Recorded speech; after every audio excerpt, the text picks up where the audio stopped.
welcome to Crushing Kayfabe. My name is Jason Garish. Thank you for tuning in. Before we get into the wrestling side of stuff, I'd like to say rest in peace, Quincy Jones. Legendary producer, musician, songwriter, composer, responsible for some of the biggest albums in the history of pop music, Thriller, whatnot. I honestly don't think that Michael Jackson would have been even remotely the star that he was without Quincy Jones, So I think, pop music and music in general owe a lot to him, whether or not you're into that genre of music. He even worked with some of the greats in jazz and whatnot because he was a trumpeter at one time. Did work with Miles Davis on an occasion. For those who don't know, I actually named my cat Miles after Miles Davis. So, but incredible body of work encompassing a lot of different albums and a lot of soundtracks. Also, tremendous amount of soundtracks. I think the jazz world, the popular music world owes him a great gratitude. Not to mention his involvement with the whole We Are the World project and arranging that. I mean, just like I said, the quote-unquote king of pop would have probably been nowhere near as successful without Quincy Jones, and man, I'm just scrolling down a list of individuals he's worked with, Aretha Franklin, Dizzy Gillespie, just on, and Michael Jackson, just on and on, Frank Sinatra, Donna Summer, just, the list goes on and on and on. I haven't seen a cause of death yet, so I'm not going to speculate on that, so I don't know. He was 91 when he died, so hopefully it was, of quote-unquote natural causes, But like I mentioned, the music world owes tremendous debt of gratitude to this individual. And Sarah Vaughan, jeez, I'm just going down the list of all of the talents that he's worked with and made sound good, because he was an absolutely incredible producer, one of the greatest producers that ever lived. I forget why he quit playing trumpet. I think it might have been due to something relating to his health. I don't know if there was an issue relating to his brain or whatnot. That could be complete conjecture. I'll have to further pursue that. Named one of the most influential jazz musicians of the 20th century. So when you combine the body of his work as a musician, producer, composer, just incredible, just absolutely amazing. But yeah, rest in peace, Quincy Jones, and thank you for the body of work that you did. Just amazing individual, incredibly creative and talented individual. Like I said, I think if Michael Jackson was still alive today, he wouldn't have a career, or he should have been, showing a tremendous amount of gratitude to him, because I don't want to feel the whole Prince versus Michael Jackson thing, but if you excluded any producers from Prince, he would produce the majority of his stuff himself and wrote and played all the instruments on everything. So you could bring him into a studio and he could produce a hit album. I'm not sure that the same is true for Michael Jackson. He needed the help of Quincy Jones, and Jones did an incredible genius work with him. So let's see, what else we got going on? Raiders, another horrible weekend. Excuse me. I had a sneezing fit right before I went in the air here, but I think when I turned the fans on, it stirred something up. So I have to stop frequently. It's because of that. Sorry. But yeah, Raiders, horrible weekend, obviously, losing to Cincinnati. But One good thing, I guess you could say, came out of it, and that was the firing of Luke Getsy, along with 2 other coaches. I believe the offensive line coach and the quarterback coach, too. So why it took so long for this, why they hired Getsy to begin with, just confounds me. I mean, they did much better with... that's horrible because I can't even... I remember the individual's name last year, and that's horrible. But he did a much better job of coordinating the offense than Getsy has. Getsy's been horrible, and repeatedly calling run plays and not being able to get the running game into any type of rhythm. Just horrible. And the Raiders made the right move. Maybe they can try to salvage something out of the season. I don't know if they should, though. I mean, should they just go for a high, an early draft pick? I don't know. I hate to call it quits on the season, but it's kind of looking that way. Let's see. We have Vince McMahon is planning on forming a new entertainment company. And he's pulling some of the previous WWE employees in that he's worked with previously to help him on this venture. Who's going to be willing to work with him? I'm wondering if McMahon isn't going to be pulled in on criminal charges, because they've been delaying the lawsuit that he's involved with so far, and I think it's because the not the prosecution, but the public district attorney or whatever, I think is trying to build a criminal case against them, and I could be wrong, but we'll see how far this goes. I mean, he's burned a lot of bridges, and I don't know who would be willing to work with him on that level, as far as starring in any type of films or whatnot. Will this lead to another wrestling company? Maybe. If he stays out of jail, maybe. Once again, though, it just amazes me that I can't see anyone willing to want to work with him. After everything that's happened, I mean, who would want that kind of stench attached to them? Supposedly, it's going to be film and television productions.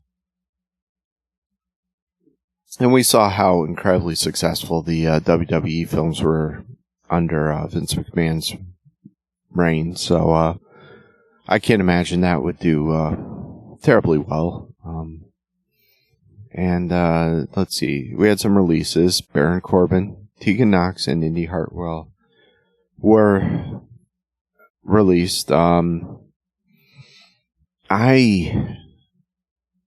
Indy went out and wrestled a match after this happened, or at least after the word got out. Man, looking at her face, she looked like she was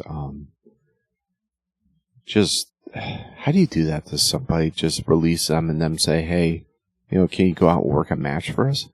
I don't get that. I mean, at least give her the dignity to do it after the match. I don't know all that went down, but I mean, I give props out to her for being a professional and still following through with the match. Incredible. I mean, many props to her.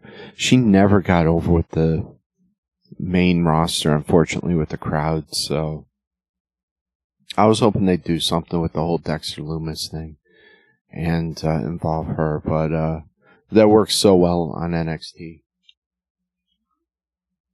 But I don't know if that would have been possible with the whole Wyatt Six thing.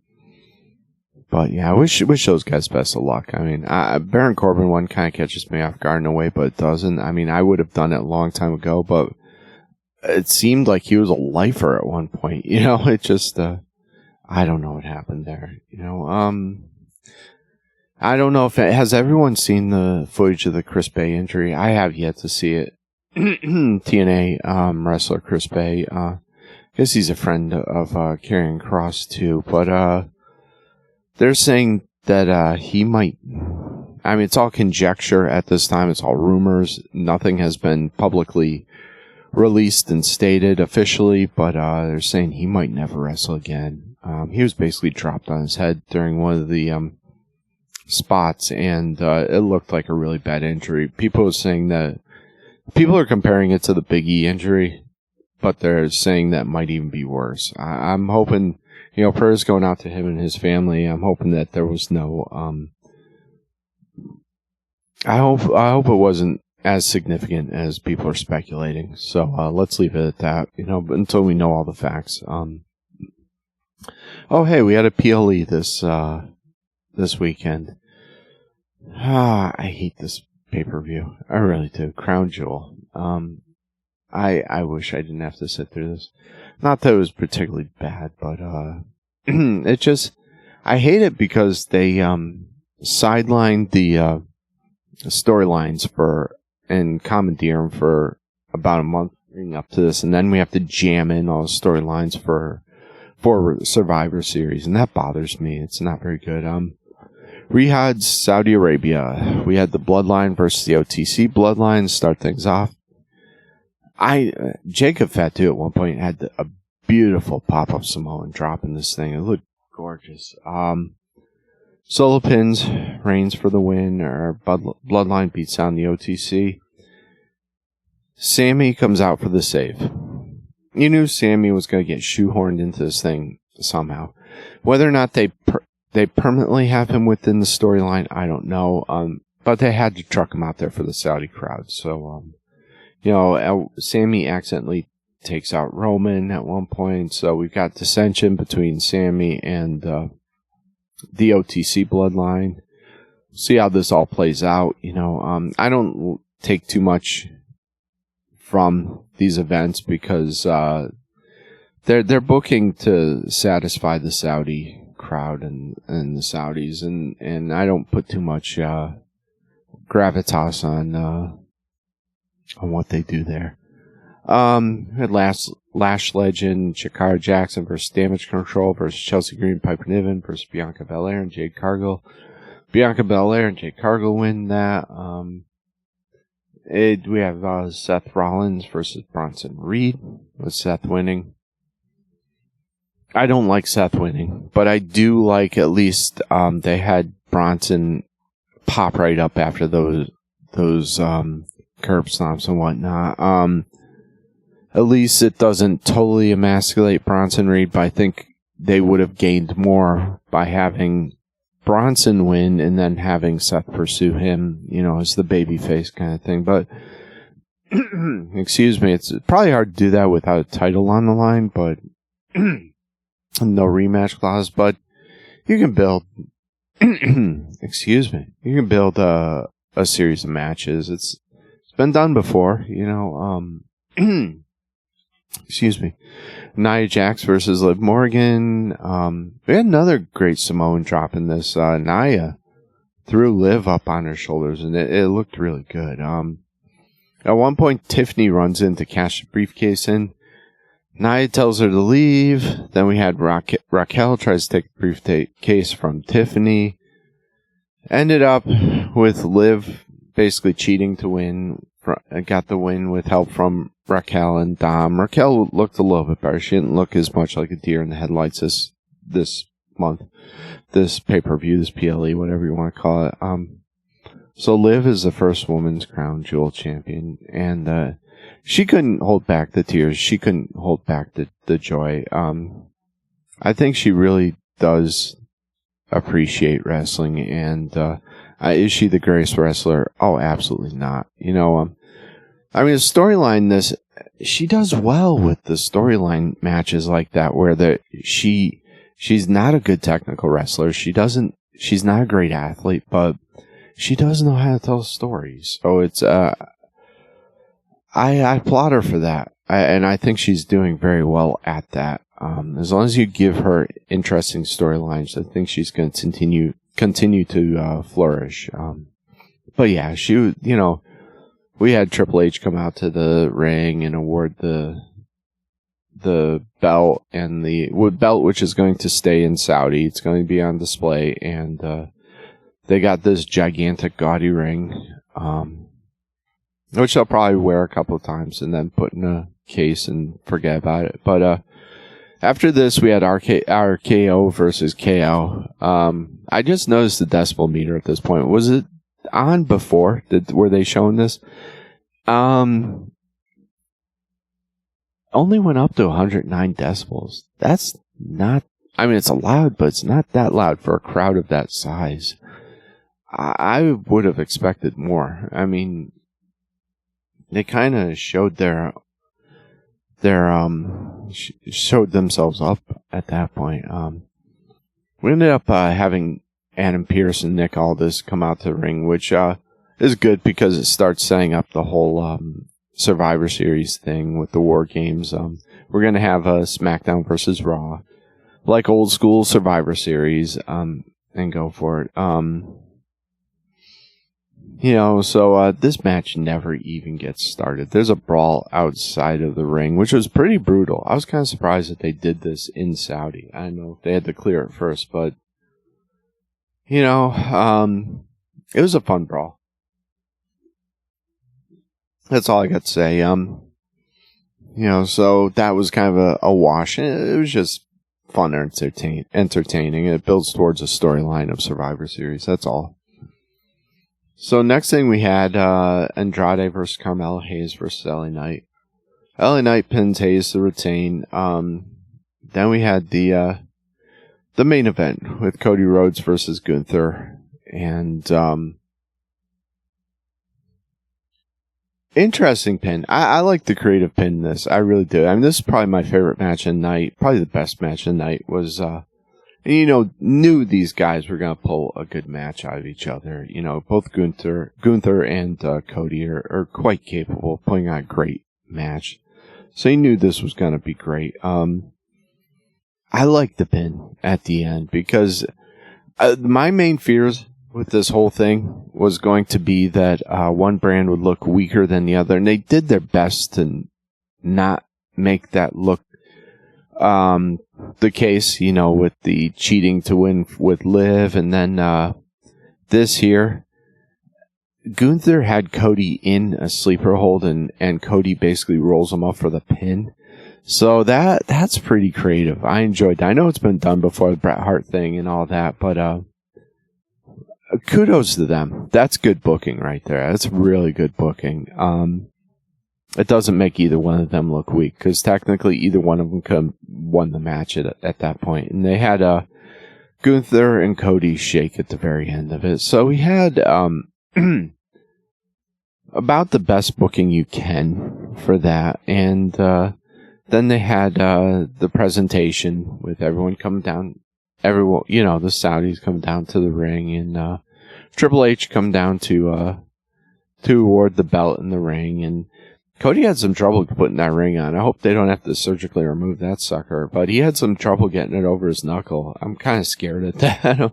I hope Cody's okay. I hope it didn't have to cut that thing off his finger later. Liv had no problem. It just went right on, but I think Liv put it on her middle finger, though, didn't she? And then Cody put it on his actual ring finger, if I'm not mistaken, like his right hand ring finger. So, yeah, I don't know. Should I bother going over SmackDown and Raw? Because it was just leading up to Crown Jewel. We had SmackDown New York. We had Raw in Hershey, Pennsylvania, and a lot of stuff